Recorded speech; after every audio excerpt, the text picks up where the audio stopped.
No roads led into the Moorglade. For 8 and 10 leagues it was a barren place of bitter dirt and wind-swept rocks over cragged hills. The priestesses of the Waking Eye claimed it was cursed long ago after the last heretic druid was killed there and his foul blood spilled into the ground, poisoning the lands forever. Only a strange yellowed-leaved sedge, seen in scattered flashes, grew across its cragged hillsides.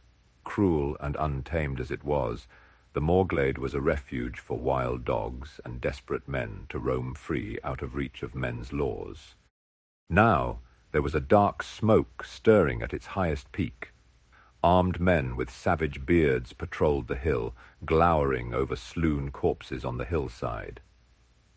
Among the fallen, a woman, shaken and bloodied, was forced to her knees in line with other kneeling, still living men, their heads sunk low in defeat. The woman's name was Lorna Reeds, and she belonged to an outlaw brotherhood that had taken refuge in the Moorglade and made it their home. But those days were over. The Black Moon Legion had finally come for them. "Pray to your fallen god," said a man with a mountain folk tongue.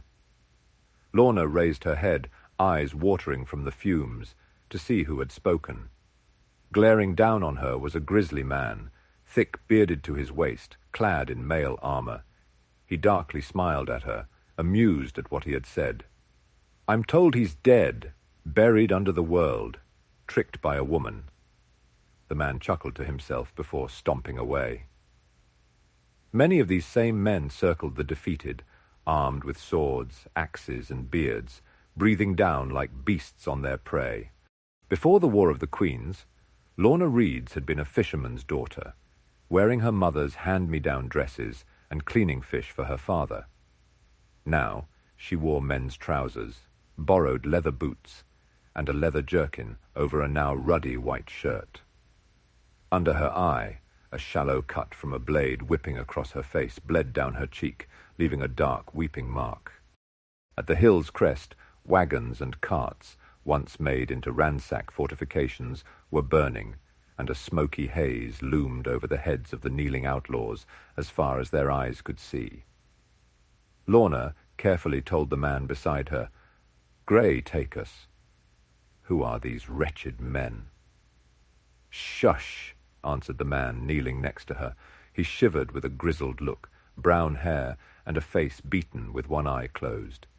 He then spoke to her quietly. "They're Vindash, men from the Iron Mountains, tamed and obey the Golden Queen now." She whispered back, "Will they show mercy?" He answered bluntly, "No, not from them, but it is for the Queen to say." "But," she said, "what shall happen to the—" "Quiet." The man grew irritated. He leaned into her ear. "If you care for them, hold your tongue." Another Vindash, squatter than his kinsman but no less formidable in physique, came strutting to the front, clad in a black fur cloak and carrying a chewed war-axe. He was known as Vilmer Croy, and as his clan's custom, he wore a fur cloak made from the black wolves in the Iron Mountains' southern valleys. The old war-axe he wielded was taken off the first man he killed at age 11, and the victim was his father. Vilmer called the axe Papa to spite his own father's memory. His dark eyes glowered over the line. He bellowed over the kneeling line with a grungy voice, "Silence, all of you, or I'll take your heads." Soon the noise of pounding hooves came from below and grew louder.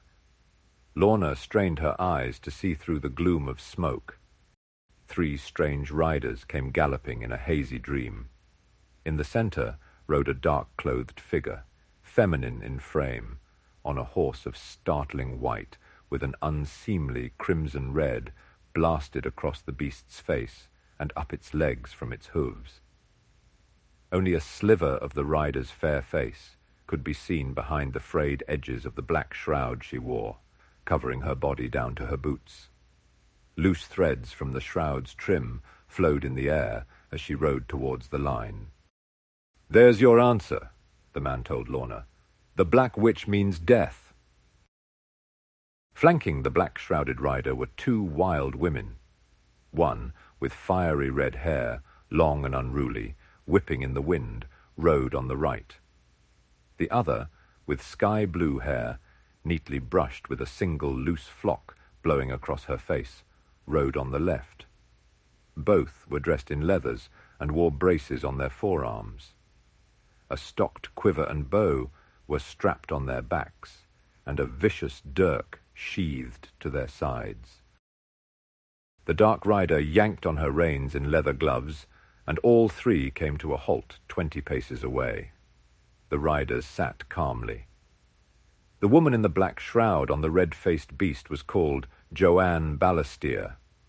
She was a captain in the Black Moon Legion, a daughter of the Grey, and the chief to the Lysania horsemen from the western Dusklands. She was also known, more infamously, as the daughter of the mad wizard Greaves Balestier. Or so the Lysania claimed so. Nudging her red-faced horse forward, Joanne crept closer, leaving her two wild-haired companions behind in a smoky shadow. She lowered the hood of the shroud, revealing a fair white face and midnight black hair down to the shoulders. She peered over the line with motherly eyes, seeing each fallen man and woman. After noticing them each in turn, she raised her gloved hand to the air and spoke in a stoic, reserved voice. "Do not despair." Her tender words carried over the wind. "Today you will walk in the fields of grey and suffer no more." Hearing the Dark Lady's words, Lorna broke into a quiet sob. "Until whence time," Joanne continued, "the Lord of all rises from his slumber under the world and returns, you'll be awaiting. But you will be eternal, without hunger or thirst or pain. But you will be awaiting. He who made the stars can never die. He will bring us to another kingdom, one where sorrows are mere dreams. But until he rises and claims his throne, you must wait for him, lingering without starlight, roaming as a shade in the grey lands of death." Joanne's eyes became downcast. "And so I bid you farewell. Go with love on your journey. May we meet again in the fields of grey." Joanne lowered her gloved hand and nodded to the Vindash in the black fur cloak. Vilma Croy, half bored, spit and croaked out, "I end it." A shudder fell down the line. One by one, the Vindash soldiers seized a victim and slashed a throat. An eruption of morbid grunts, squeals, and other terrible noises followed. Any who dared to run or fight were hacked down swiftly. When Lorna was taken by the hair and her head yanked back to bare her throat, she cried out in one last desperate plea. She needed someone to hear her. Yet her words were lost in the shuffling and the gruesome acts around her. Only Joanne paused on her mount, not sure what she heard.